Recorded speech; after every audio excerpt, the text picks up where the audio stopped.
오늘 우리에게 주시는 하나님의 말씀 함께 보겠습니다. 구약성경 이사야 53장 4절부터 12절까지 말씀입니다. 제가 가지고 있는 성경으로는 구약성경 1033쪽에 있습니다. 이사야 53장 4절부터 12절까지 말씀입니다.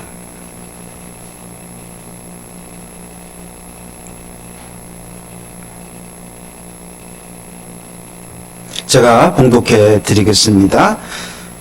그는 실로 우리의 질고를 지고 우리의 슬픔을 당하였거늘 우리는 생각하기를 그는 징벌을 받아 하나님께 맞으며 고난을 당한다 하였노라.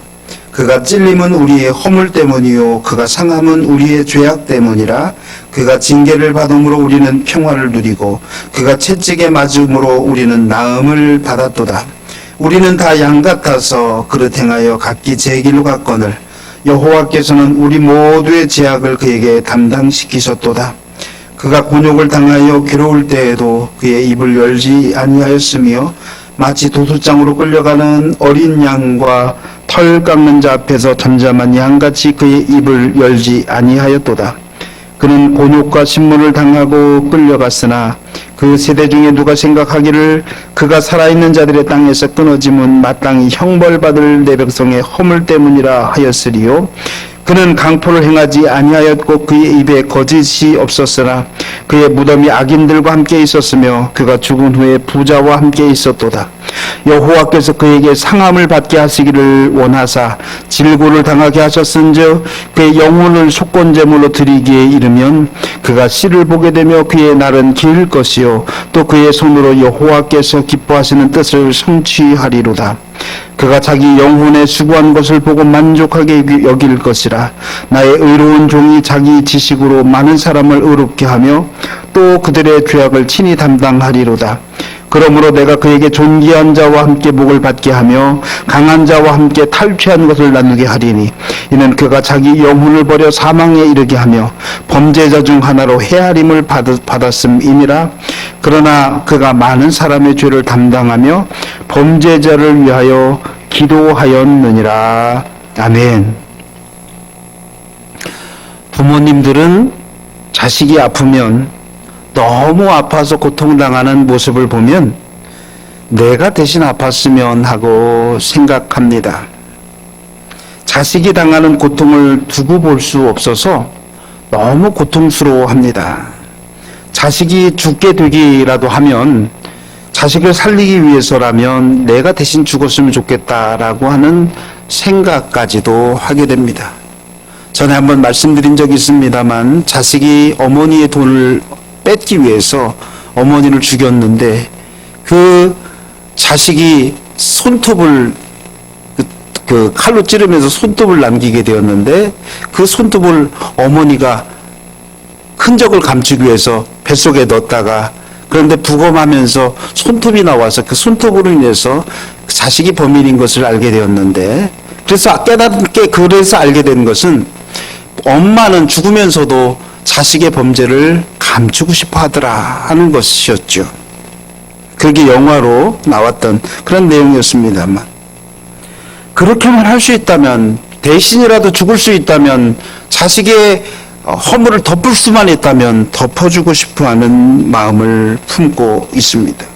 자식을 위해서라면 그 무엇이라도 아끼지 않고 싶어하는 마음 그게 바로 부모의 심정입니다. 그러나 꼭 부모가 아니어도 부모의 심정을 갖는 경우가 종종 있습니다. 그것은 사랑하는 사람을 생각하는 것입니다. 사랑하는 사람을 위해서 대신 아프기를 원하고 사랑하는 사람을 위해서 대신 죽기도 원합니다. 그런 사랑을 받고 그런 사랑을 맛보며 그런 사랑을 품고 살아가는 사람이라면 그 사람은 참으로 행복한 사람이고요. 누군가 그렇게 사랑을 베풀 수 있는 그러한 사랑의 관계에 있는 사람이 있다면 그 사람은 참으로 행복한 사람이라고 할 수 있을 것입니다. 오늘 우리는 이사야 53장의 말씀을 읽었는데요. 이 이사야 53장에는 그라고 하는 존재가 27번이나 반복해서 나오고 있습니다. 계속해서 그는 그리고 그가 계속해서 반복되어지고 있습니다. 주인공은 바로 그입니다. 그러면 그가 어떤 사람인지, 그는 과연 어떤 사람인지 오늘 여러분들과 함께 살펴보면서 은혜를 나누려고 합니다. 그에 대해서는 2절부터 시작하고 있는데요. 2절을 보면 그는 연약한 존재로 묘사되어 있습니다. 마른 땅에서는 나는 연한 순 같다고 말씀하죠. 마른 땅이란 인간이 처해 있는 비천한 상황을 가리킵니다. 비천한 상황 속에서 가날프게 올라오는, 가날프게 자라나는 그런 순 같은 존재. 또 겉으로 드러나는 풍채는 별 볼 일이 없어서 사람들이 보기에 흠모할 만한 아름다운 것이 없는 존재. 겉으로 보기에 반할 만한 존재가 아니라, 반할 만한 사람이 아니다, 그런 말입니다. 아니, 사실은 너무 보잘것없다라고 하는 그런 의미의 말씀이죠. 3절에는 그는 멸시를 받아서 사람들에게 버림을 받았다고 말씀하죠. 가난으로 많은 어려움을 겪었으며 병으로 심각한 고통도 겪었던 사람입니다. 사람들은 그를 귀히 여기지 않았습니다. 그리고 말씀에 우리도 귀히 여기지 않았다라고 그렇게 말합니다. 세상 사람들만 뿐만 아니라 믿음의 공동체에 속한 같은 믿음의 사람들, 같은 부류의 사람들조차도 그를 멸시했다라고 하는 그런 말이 있죠.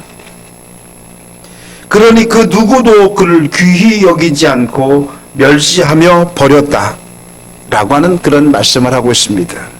그런데 4절부터는 왜 그가 그런 고통과 고난을 겪고 당하였는지를 소개하고 있습니다. 그는 우리의 질고를 지고 우리의 슬픔을 당하였다라는 것입니다. 그런데도 우리는 생각하기를 그가 징벌을 받아서 하나님께 맞으며 고난을 당한다고 그렇게 말합니다. 우리를 위한 질고와 우리를 위한 슬픔이 아니라 그가 하나님께 죄를 지어서 당하는 것이라고 하는 말이죠. 그가 찔림은 우리의 허물 때문이고 그가 상한 것은 우리의 죄악 때문입니다. 그가 우리를 대신해서 징계를 받음으로 우리는 평화를 누리고 그가 채찍에 맞음으로 우리는 나음을 받았습니다. 우리는 그런데 모두 양 같아서 이기적이라고 하는 것입니다. 그래서 자기 뜻대로 행하며 자기 길로 갔습니다. 그 길은 곧 죄악의 길입니다.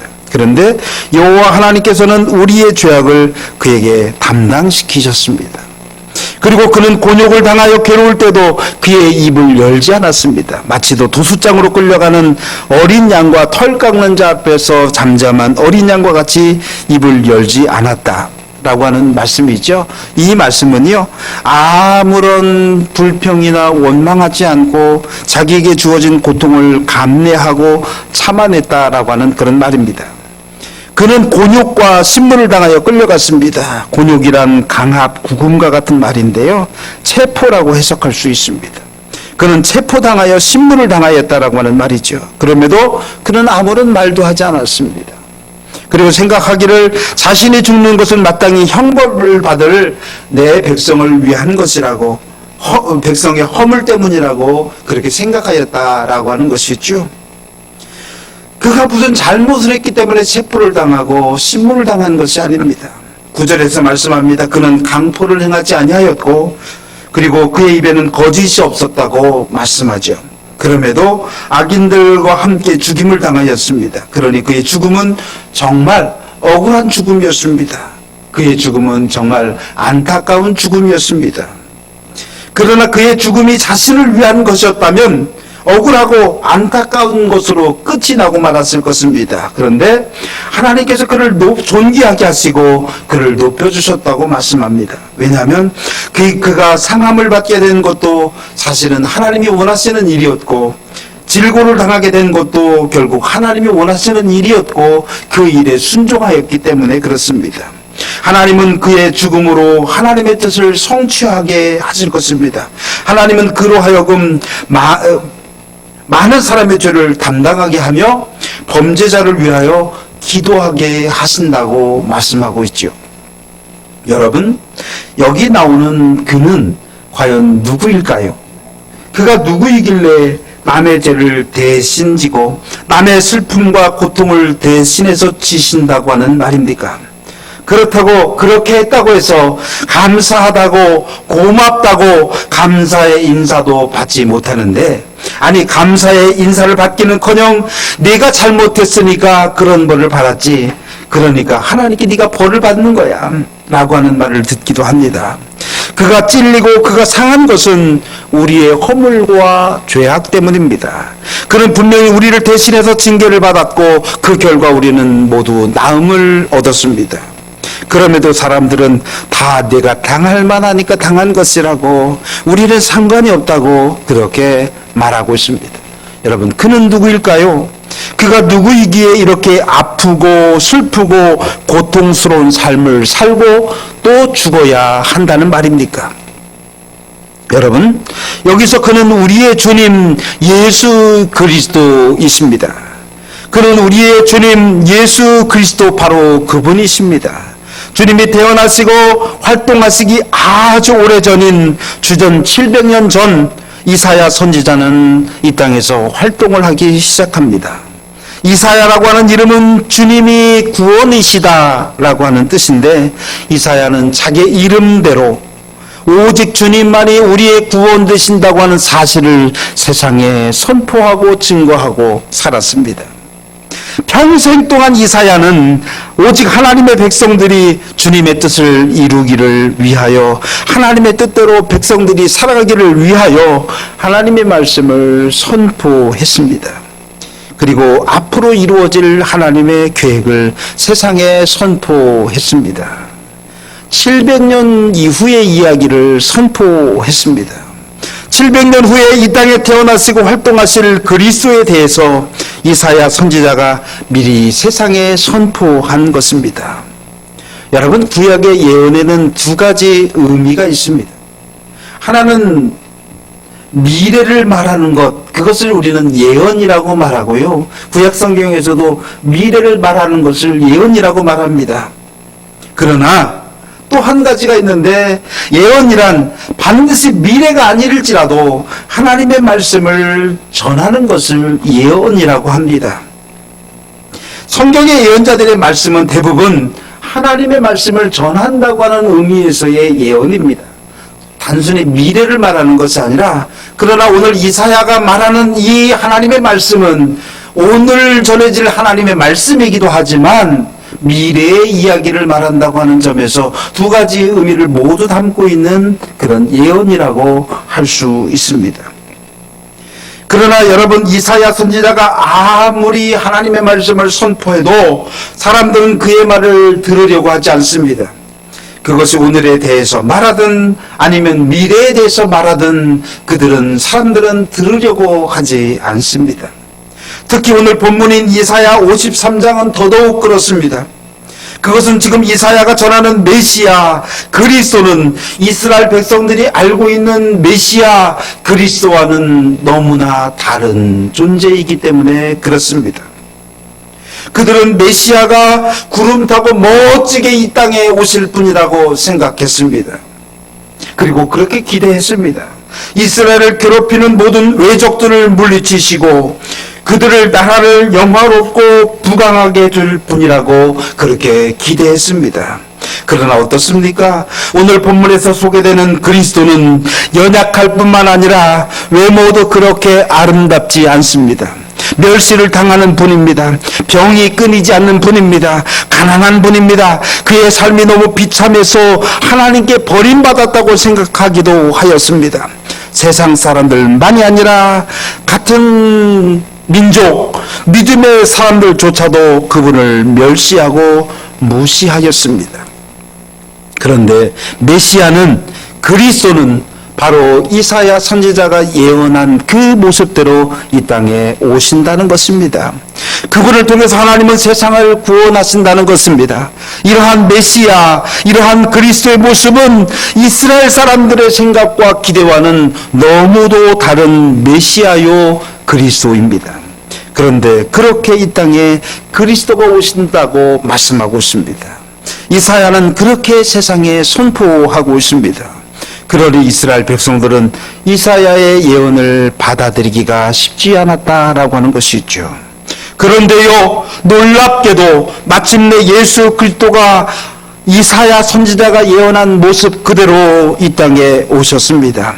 이사야 선지자가 예언한 그대로 주님은 오셨고, 예언한 그대로 주님은 고통을 당하셨고, 예언한 그대로 주님은 죽임을 맞이하셨습니다. 이사야의 예언은 한치도 벗어남이 없이 그대로 이루어졌습니다. 그러니 그 모습으로 이사야의 예언은 진리라는 것을 증명해 주고 있습니다. 하나님으로부터 받은 말씀이요, 하나님의 계획의 일부분이라고 하는 것을 우리에게 알게 해줍니다. 왜냐하면 예언자는 자기가 예언한 것이 그대로 이루어지느냐 아니냐에 따라서 그의 진실함이 증명되는 것이기 때문에 그렇습니다. 그것으로 그가 참 예언자인지 거짓 예언자인지가 가려지는 것이기 때문에 그렇습니다. 여러분, 이사야 53장은 구약 성경에서 예수 그리스도를 미리 보여주는 내용이 담겨 있습니다. 예수 그리스도가 어떠한 분이신지를 너무도 분명하게 알려주는 그런 내용이 담겨져 있습니다. 그래서 이사야 53장은 예수를 메시아, 예수를 구원자, 예수를 그리스도라고 고백하는 신앙의 정수라고 할 수 있을 것입니다. 이 말씀으로 인해서 우리는 예수가 어떠한 분이신지, 왜 우리에게 오셨고 왜 그래서 그처럼 고난을 당하셨는지, 그리고 그렇게 고난을 당하면서도 묵묵히 참고 견디어내셨는지 그 사실을 우리는 알 수 있습니다. 그리고 또한 이스라엘 백성들은 왜 그리스도가 이 땅에 오셨음에도 불구하고 여전히 그를 받아들이지 못하였는지, 그것을 우리는 이 말씀을 통해서 알 수 있게 됩니다. 여러분, 예수 그리스도 그분은 아무 죄가 없으신 분이십니다. 그런데 우리를 위한, 저와 여러분을 위한 희생 제물이 되었습니다. 그렇게 함으로 저와 여러분이 죄사함을 받았습니다. 우리의 모습을 이사야 53장 6절에서 이렇게 말씀합니다. 우리는 다 양 같아서 그릇 행하여 각기 제 길로 갔거늘. 우리는 다 양 같아서 그릇 행하여 각기 제 길로 갔다라고 하는 것입니다. 이는 우리가 죄로 가득 차 있다라고 하는 것입니다. 따라서 우리는 스스로를 구원할 수 없는 존재라고 하는 것입니다. 양이 목자가 없이는 홀로 설 수 없는 존재인 것처럼, 양이 선한 목자의 인도를 받아야만 안전하고 행복할 수 있는 것처럼, 우리는 선한 목자의 도움을 필요로 하는 양과 같은 존재라고 하는 것이고요.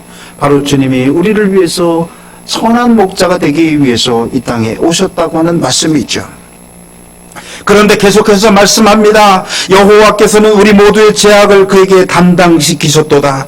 우리의 선한 목자가 되시는 분, 그분이 바로 예수 그리스도입니다.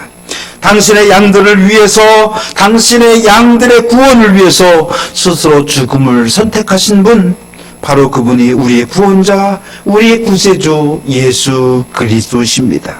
제가 서두에 말씀드린 것처럼 주님은 우리를 위해서, 우리를 대신해서 고통과 죽음을 선택하셨습니다. 그 이유는 우리를 너무나 사랑하시기 때문에, 세상을 이처럼 사랑하시기 때문에 그와 같이 행하신 것입니다. 사랑 때문에 바로 그와 같은 선택을, 그와 같은 대신의 죽음을 선택하셨다라고 하는 것입니다.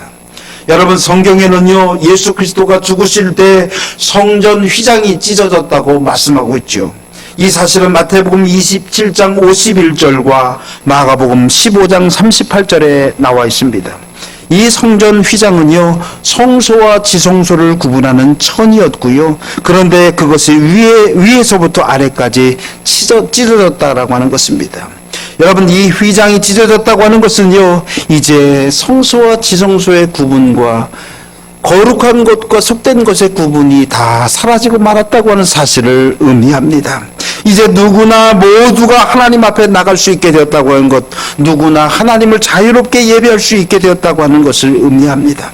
본래 죄인은 하나님 앞에 나갈 수 없었습니다. 오직 제사장과 대제사장을 통해서만 나갈 수 있었으나, 이제는 누구라도 하나님 앞에 나갈 수 있는 특권을, 이제 누구라도 하나님 앞에 나갈 수 있는 자유를, 그리고 은총을 얻게 되었다고 하는 것을 의미합니다. 그렇습니다. 이제는 누구라도 하나님 앞에 나갈 수 있게 되었습니다. 예수 그리스도의 보혈의 은혜로 이제 우리가 제사장과 대제사장과 같은 존재가 된 것입니다. 우리가 의인이 된 것입니다. 우리가 하나님께 의롭다 칭함을 받게 된 것입니다. 하나님과 바른 관계를 갖게 된 것입니다.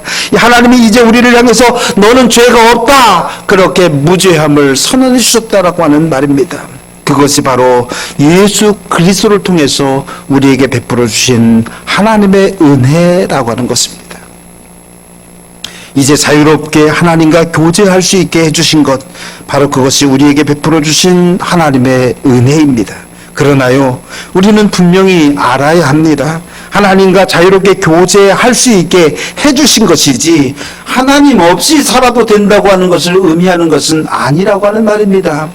하나님과 자유롭게 교제할 수 있게 해주신 것이기에 이제 자유롭게 교제하며 살아야 한다고 하는 말입니다. 하나님과 교제함이 없이는, 하나님 앞에 나아감이 없이는 우리가 온전한 구원을 이룰 수 없다고 하는 그런 말씀이죠.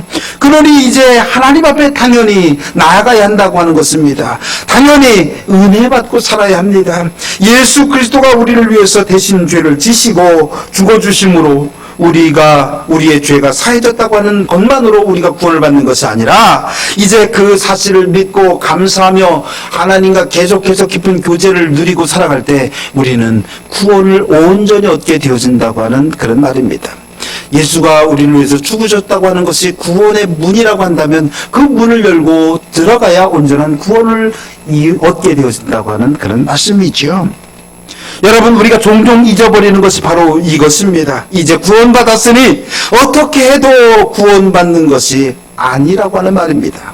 이제 구원받았으니 이제 그 구원을 완성하며 그 구원을 잃어버리지 않아야 한다고 하는 말입니다. 여러분, 어제 구원받은 것으로 만족하지 마시기 바랍니다. 여러분, 오늘 구원받은 것으로도 만족해서는 안 됩니다. 내일도 여전히 우리는 구원에 나아가야 한다고 하는 것입니다. 두렵고 떨림으로 너희 구원을 이루라고 하는 빌립보서 2장의 사도 바울의 말씀은 우리에게 중요한 사실을 알려주고 있습니다. 구원이란 완성이 된 것이 아니라고 하는 것입니다.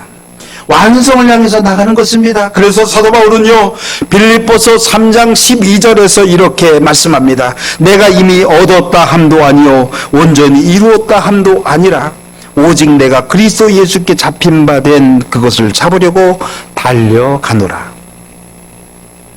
사랑하는 성도 여러분, 이사야 선지자는 주님이 오시기 전 700년 전에 이미 주님이 어떠한 모습으로 오실는지, 그리고 어떻게 사시다가 죽으실지를 예언했습니다. 그리고 주님은 그 예언대로 오셨고 그 예언대로 사시다가 죽으셨습니다.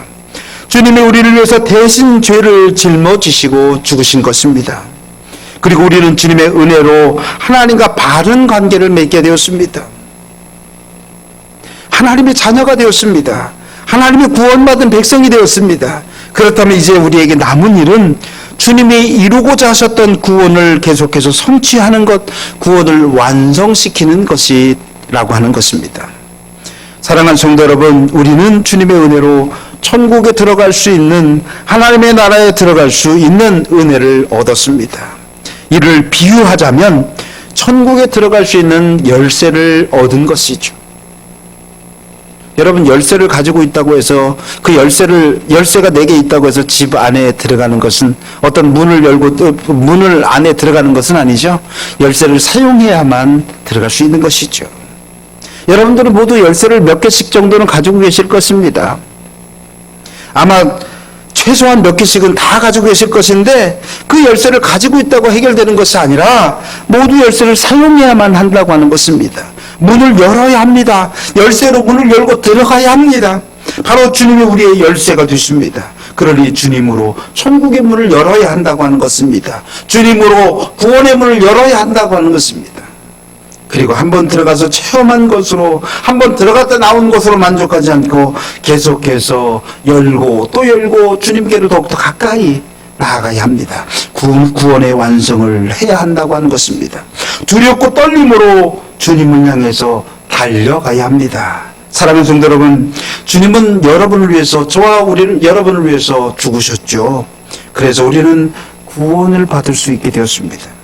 여러분이 마지막까지 구원의 길을 걸어가실 수 있도록 여러분 모두가 주님이 주신 천국 열쇠를 가지고 그 문을 열고 들어가실 수 있도록 하나님과 행복한 교제를 함께 나누며 날마다 나아가 살아가시는 복된 삶이 되어지기를 간절히 축원합니다. 기도하겠습니다. 저희들을 사랑하여 주시는 고마우신 아버지 하나님, 우리를 위해 이 땅에 오신 예수 그리스도, 그분만이 우리의 참 진리요 생명이신 것을 깨닫게 하여 주시고, 우리 모두 주님이 우리의 구원의 열쇠가 됨을 기억하며 주님의 열쇠를 온전히 잘 활용하고 사용하며 하나님의 나라로 나아가는 복된 삶을 살아갈 수 있도록 허락하여 주옵소서. 우리를 사랑하여 주시는 예수님의 이름 받들어 감사하며 기도드렸습니다. 아멘.